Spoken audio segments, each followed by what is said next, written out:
কাল একটা মিনি ব্লগে তোমাদের সাথে শেয়ার করেছিলাম যে বরমশাইয়ের সাথে আমি ডেটিংয়ে গেছিলাম। তো সেখান থেকে ফেরার সময় আমি চিকেন নিয়ে এসেছিলাম। তো সেই চিকেনটা বউ বললো ঠিক আছে আজ তোমাকে করতে হবে না, আমি করে দিচ্ছি। তা ও এত সুন্দরভাবে চিকেনটা রান্না করছিল, তাই ভাবলাম যে একটা ছোট্ট ভিডিও বানিয়ে রাখি, তাহলে তোমাদের সাথে শেয়ার করতে পারবো। সেরকম কিছুই না, চিকেনটাকে ভালোভাবে ধুয়ে তার মধ্যে টক দই, লবণ, জিরে গুঁড়ো, ধনে গুঁড়ো, হলুদ গুঁড়ো, শুকনো লঙ্কা গুঁড়ো, কাশ্মীরি রেড চিলি পাউডার, সেই সাথে দিল রসুন বাটা, আদা বাটা, আর সবশেষে 2 চামচ মতো সর্ষের তেল দিয়ে খুব ভালোভাবে এটা মাখিয়ে রাখলো। তখন অনেকটাই রাত হয়ে গেছিলো, তাই হাতে বেশি সময় ছিল না, সেজন্য মোটামুটি আধ ঘন্টা মতো ওই চিকেনটা ম্যারিনেট করে রেখেছিল। যদিও ওর ইচ্ছে ছিল মাংসটা আরও বেশিক্ষণ ম্যারিনেট করে রাখবে, কিন্তু ওই যে বললাম সময়ের অভাব ছিল। তখন রাত মোটামুটি প্রায় 11টা মতো বাজে। তো ও বলল আর লেট করবো না, চিকেনটা ম্যারিনেট করে নিই, এভাবে আধ ঘন্টা রেখে তারপর রান্নাটা করে নেব। এরপর আমি ঘরের একটু কাজ করছিলাম, এসে দেখি ও বাকি কাজটা কিন্তু গুছিয়ে নিয়েছে। 3টে মাঝারি সাইজের পেঁয়াজ, আর তার সাথে নিল কয়েকটা কাঁচা লঙ্কা, যদিও লঙ্কাগুলোতে সেরকম ঝাল ছিল না। একটা বড় সাইজের টমেটো দিল, একটু লবণ, সেই সাথে দিল ধনে গুঁড়ো আর দিল জিরে গুঁড়ো। ও কিন্তু এভাবেই চিকেনটা রান্না করে, যদিও আমি কোনোদিন এভাবে বানাই না, তো ভাবলাম আজকে সেই প্রসেসটাই তোমাদের সাথে শেয়ার করি। তারপর একটু জল দিয়ে এটা মিহিভাবে বেটে নিল। এইসব করতে করতেই আধ ঘন্টা কিন্তু কেটে গেছে। কড়াইতে দিয়ে দিল সর্ষের তেল, যদিও আমি বুঝতে পারছিলাম না যে এইটুকু তেলে আদৌ রান্না হবে কিনা। তো তারপর যে আলুটা কেটে রেখেছিল সেটা দিয়ে দিল, সেই সাথে দিচ্ছে অল্প পরিমাণ হলুদ গুঁড়ো আর খুব অল্প পরিমাণ কাশ্মীরি রেড চিলি পাউডার। আমি জিজ্ঞাসা করলাম এগুলো দিচ্ছ কেন? তার উত্তরে বলল এভাবে রান্না করলে এর রঙটা কিন্তু বেশ সুন্দর আসবে।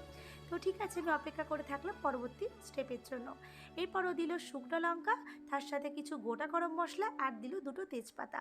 তারপর দেখলাম যে ফোড়ন থেকে যখন সুন্দর একটা গন্ধ বেরোচ্ছে, তখনই আগে থেকে যে মশলাটাও বেটে রেখেছিল না, পেঁয়াজ, কাঁচা লঙ্কা, টমেটো এইসব দিয়ে, সেইটা এর মধ্যে দিয়ে দিল।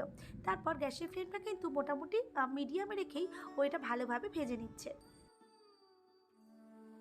এরই মধ্যে কয়েক কয় রসুন ও দিয়ে দিয়েছে, যেটা ভিডিও ক্লিপ কিন্তু আমার বানানো হয়নি। তো দেখতে দেখতে কিন্তু আমার মোটামুটি এটা ভাজাটা হয়ে গেছে। তো এরপর দেখলাম ও এর মধ্যে দিয়ে দেবে আগে থেকে যে চিকেনটা ম্যারিনেট করে রেখেছিল সেটা। তবে খেয়াল করে দেখলাম ম্যারিনেট করার যে মশলাটা সেটা কিন্তু ও এখন দেবে না, সেটাও পরে দেবে। ও যে আজ প্রথম রান্না করছে এমনটা নয়, ও প্রায় দিনই রান্না করে, আর টুকটাক অনেক কিছু রান্না করি ও আমাকে খাওয়ায়। ও মনে করে যে সংসার যখন দুজনের, তাহলে একা কেন আমি রান্না করব। ও মাঝে মধ্যে কিন্তু আমাকে ভীষণভাবে সহযোগিতা করে। তো সবসময় সেই ভিডিওগুলো বানানো হয়ে ওঠে না, তো আজকে ভাবলাম একটা ছোট্ট ভিডিও বানিয়ে তোমাদের সাথে শেয়ার করি। তো এরপর দেখলাম ওটা ঢাকা দিয়ে দিল, আর তারপর মিনিট 5 পর ঢাকা তুলে নেওয়ার পর দেখলাম অনেকটা পরিমাণে কিন্তু জল বেরিয়েছে। কেননা যেহেতু এর মধ্যে টক দই দেওয়া ছিল, সেজন্য কিন্তু এর মধ্যে থেকে একটু একটু করে জল বেরোচ্ছে। কিন্তু এখন কিন্তু কষাটা কমপ্লিট হবে না, বেশ কিছুক্ষণ কিন্তু সময় লেগেছিল সেদিন রান্না করতে। আমি তো বারবার আসছিলাম আর দেখছিলাম চিকেনটা রান্না হয়েছে কিনা। আসলে চিকেন খেতে আমি ভীষণ ভালোবাসি। তো ছোটোবেলা থেকেই যখনই মা রান্না করতো তখনই এসে বারবার উঁকি মেরে দেখতাম যে রান্নাটা হলো কিনা। তো এদিনও তার ব্যতিক্রম নয়, বারবার আসছিলাম। তো দেখলাম মাংসটা অনেকটাই কষানো হয়ে গেছে। তো এবার যে ম্যারিনেট করে রাখা মশলাটা ও কিন্তু এর মধ্যে দিয়ে দিল, সেই সাথে ভেজে রাখা আলু আর অল্প পরিমাণে একটু জল দিল।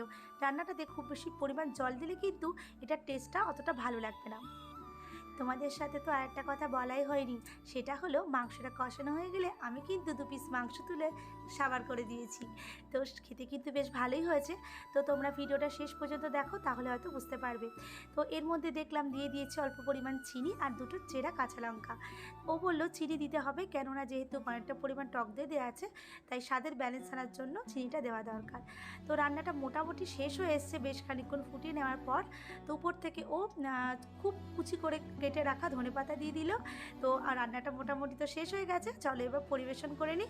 আর আমি আগে খেয়ে দেখি এটা কেমন হয়েছে, আর তোমরাও কিন্তু দেখে বলো এই রেসিপিটা কেমন লাগলো। আজকের মতো ব্লগটা এখানে শেষ করছি, দেখা হচ্ছে নেক্সট ব্লগে। ততক্ষণে সকলে সুস্থ থেকো, ভালো থেকো।